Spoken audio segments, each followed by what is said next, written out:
دوستو، شہر کے قریب کسی گاؤں میں ایک کتا روزانہ صبح اپنی روزی کی تلاش میں گھر سے نکلتا تھا اور گوشت کی دکان کے باہر پڑی ہوئی ہڈیوں کو جمع کرتا اور گھر لا کر اپنے گھر والوں کے ساتھ مل کر کھایا کرتا۔ ایک مرتبہ کتا بہت بھوکا تھا، باوجود تلاش کے اسے کوئی ہڈی نہ ملی۔ گھومتے گھومتے وہ ایک گوشت کی دکان پر پہنچا جہاں لوگ گوشت خرید رہے تھے۔ قصاب لوگوں کو گوشت بیچ رہا تھا۔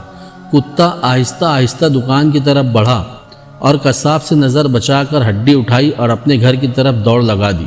قصاب نے کتے کی یہ حرکت دیکھی تو کتے کے پیچھے بھاگا۔ اب تو کتا بہت گھبرایا اور تیزی سے دوڑنے لگا، یہاں تک کہ وہ قصاب کی پہنچ سے بہت دور نکل گیا، لیکن وہ بجائے اپنے گھر پہنچنے کے بے خیالی میں نہر کی طرف آ گیا۔ کتے نے ہڈی منہ میں دبائی ہوئی تھی، اس نے نہر میں دیکھا تو اسے اپنا ہی عکس نظر آیا۔ کتا سمجھا کہ پانی میں ایک اور کتا ہے جس کے پاس ہڈی بھی ہے۔ لالچی کتے نے سوچا کہ کیوں نہ میں اس سے یہ ہڈی چھین لوں تو میرے پاس 2 ہڈیاں ہو جائے گی۔ اس ارادے سے اس نے جیسے ہی بھونکنے کے لیے منہ کھولا تو اس کے منہ سے ہڈی پانی میں جا گری۔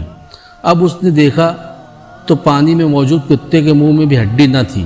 اب اس کی سمجھ میں آیا کہ جسے وہ دوسرا کتا سمجھ رہا تھا حقیقت میں وہ اسی کا عکس تھا، لیکن اب اس سمجھ کا کیا فائدہ؟ لیکن اتنی بات اس کی سمجھ میں آ گئی کہ لالچ بری بلا ہے۔ لالچ کا پہلا نقصان یہ ہوتا ہے کہ اپنے پاس موجود نعمت بھی چھین لی جاتی ہے۔ ہمیں کسی بچے کی گھڑی نظر آئے، کسی کی قلم نظر آئے تو اس کو للچائی ہوئی نگاہ سے نہیں دیکھنا چاہیے اور نہ امی ابو سے ضد کر کے مانگنی چاہیے، بلکہ اللہ تعالیٰ نے جیسی بھی ہم کو قلم یا گھڑی دی ہے اس پر شکر ادا کرنا چاہیے، اور ہاں، اللہ تعالیٰ سے ضرور اس سے بڑھیا نعمتیں مانگتے رہنا چاہیے، مگر لالچ سے بچتے رہنا چاہیے۔ اب دعا کرے اللہ کسی بچے اور بچی کو لالچی نہ بنائے، لالچ کی بری عادت سے سب کی حفاظت فرمائے، آمین۔